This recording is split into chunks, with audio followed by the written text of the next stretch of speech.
Mais tu dois comprendre vraiment très bien. Donc, Zala, très clair. Vous avez bien expliqué.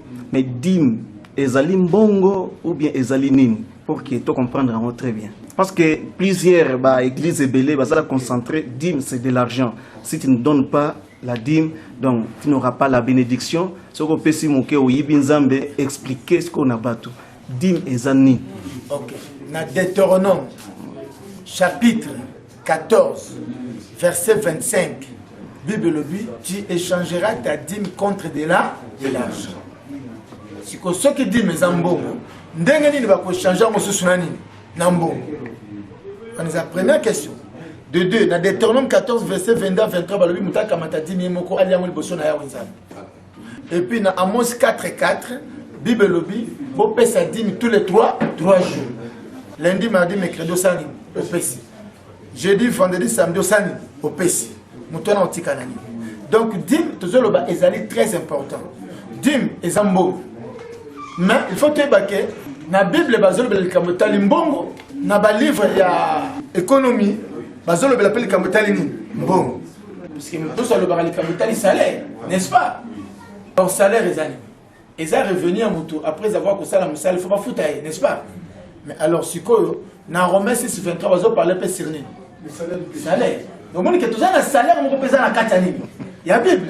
Tout ça na convention et législation socialité. Mais tout ça dans la convention biblique. Puisque dans la législation sociale, tout ça dans le Kambotali, un travailleur, un patron.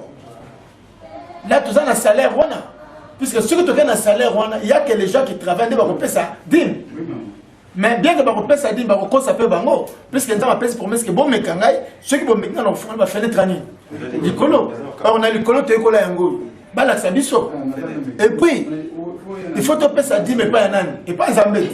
Il faut que au Bible le dans Philippiens 3:19 nzamba libomo pasani azali na 2 Corinthiens 4 na verset 4 na chapitre 4 verset 4 tozomona nini tozomona peke nzambe pe ya mokilo pasani azali. Mais ceux qui toquent na psaume 113 na verset nango 3 4 5 6 bazota sa biso ke ezana nzambe avandaka na likolo.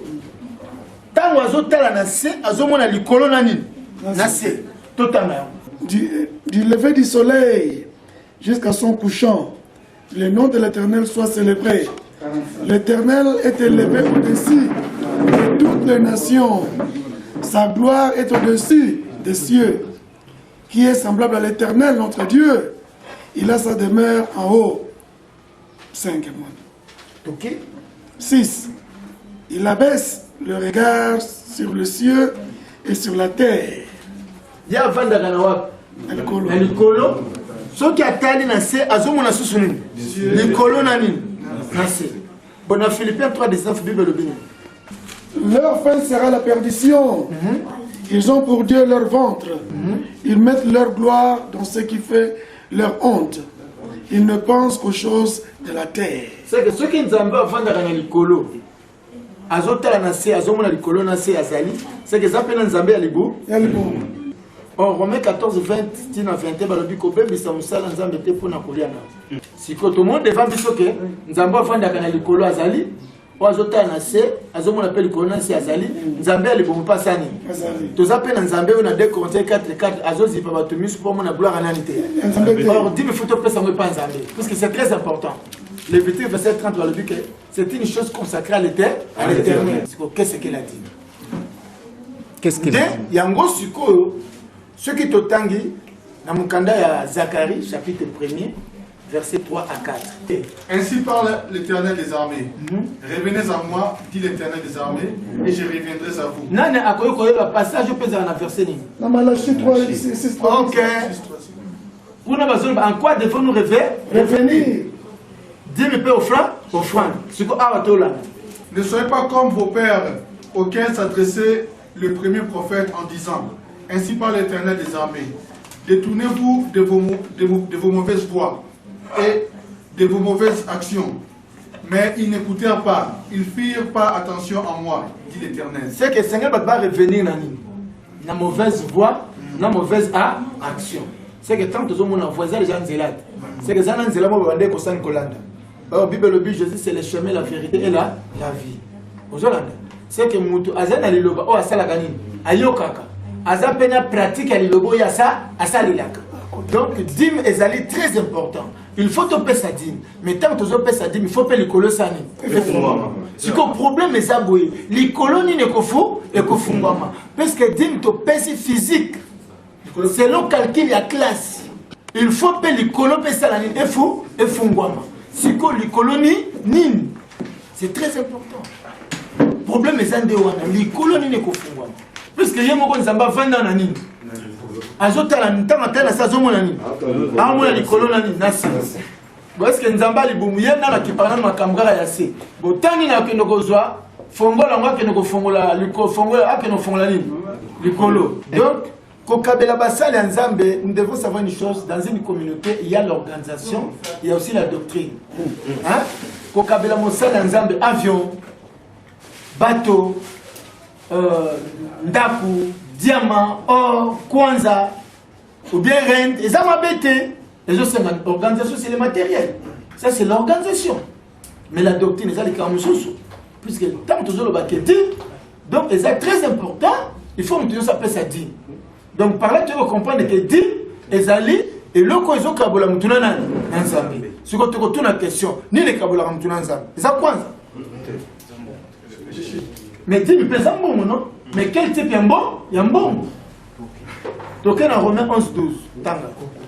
12. Oh, si leur chute a été la richesse du monde. Ok, si leur chute a été la richesse du monde. C'est que chute les animaux. Coucou, tant que tu as quoi, c'est les animaux. Les soums, va bien diamoni. Richesse. Richesse. Attends, en Romains 6, 23, bazolo baké. Ma soum et go futa kambong. Ngala, mbongo yango bobele ko kufa. C'est que ezana mbongo o sengeli to sala nini. To pesa poto za la libérer. Siko eloko ni kabola mtuna nzambe. OK, tango zana péché kati na yo, c'est que ozali na richesse. Muto ogoza lozo pesa ba dollar e ba kwanza ba rent. Hein? Ozo pesa mo belé. Mais na kati no kindoke zali. Na kati no scroquerie zali. Na kati na yo ozana bakisi. Siko nzambe azotala mbongo wana to azotala na kati. Au premier Samuel 7 lobi nzamba tala telo ngo batalaka. Atu bataka na libana nzamba tala na wapi? Na kati. Donc dit me ngolo banini? Yeah. Ngolo ba mabe. Mabe na la ko pesa mabe saka bato bakenda accompagner. Na banani. Na bato basala kate. Ozomona. Siko, ce qui par exemple, ce que tu as dit que Zambo, c'est que pour côté na beaucoup de choses dans l'art de côté. Mais on a pas que nous avons un Zambé à l'ibou. Alors, on église, ce qui l'ibou m'a passé comme un Zambé n'a plus de problème. Dit, mais c'est très important. Dit, mais Zambo, bon. Mais bon, on a dengue la Bible. Tout le temps, dans Romains chapitre 11, verset 12, non? Dit, mais Zambo. Tant que nous avons un kindo, c'est riche. Si. Quand vous avez la biloko, il faut passer un mot, il faut dire, pour le colossal, il faut vraiment, parce que quand vous allez remplir la bénédiction spirituelle, Ephésiens chapitre 1, verset 3, le bien mot. Béni soit Dieu, le Père de notre Seigneur Jésus-Christ, qui nous a bénis de toutes sortes de bénédictions spirituelles dans les lieux célestes en Christ. À partir de ce que tu as déjà que Zambé a zali pour bénédiction dans la bénédiction spirituelle. Bénédiction, c'est céleste. Ce que tu as aux à la bénédiction spirituelle, aux à la béni spirituellement, aux à la bénédiction spirituelle céleste, aux à la belé. Il faut payer sa kwanza. Il faut payer sa rente. Il faut payer sa nid. Au moins que ce que vous allez qui n'a qu'est-ce va payer sa condition et qui sont moutons sanité. À mon athée. Maillon des autres protégés. Ceux qui sont moutons et bungi en tout cas vino pesani. Et bébé. Ça faut que nous saluons aux Anakimia, aux autres talents, même des autres protégés, comme des autres protégés. Même des protégés. Mais il y a pour la seconde. Ou bien moi, si l'amour, moi, là, comme on appelle ça. Nous avons tout ça. Mais si quoi, bah, pèse pas condition, mon colon, mon ango, aux aliboma. Même colon, mon ango, au kufa. Mais tant que le bananza, vous avez la puissance que les camarades, bah, ça qui wana. Tant que vous pèse, le local, vous savez, santé. Qui mes amis, bénédiction spirituelle. Et puis, pour moi, quand le baki, que nani sikoyo esengeli alia di oui effectivement eza lève nde moto esengeli asani alia mais quelle lève puisque toza na balève sincèrement toza mpe na balève baprêter serment soki toke na Hébreu chapitre 7 verset 21 totanga yango. Car tandis que les Lévites sont devenus sacrificateurs sans serment, Jésus l'est devenu avec serment par celui qui lui a dit, le Seigneur a juré et il ne se repentira pas. Tu es sacrificateur pour toujours selon l'ordre de Melchizedek. Au moins, il faut que tu comprennes que Jésus pas allé Lévi. Est-ce que Jésus a koufa? Jésus a sala les sommes. Sauf le but que Jésus a Lévi. Mais nous n'avons pas condamné Banaja et Jacob. Alors, si vous avez posé à Banaja Jacob, tu vas Israël. Parce que Jacob, il a fallu qu'on changer. Et comment il? Israël.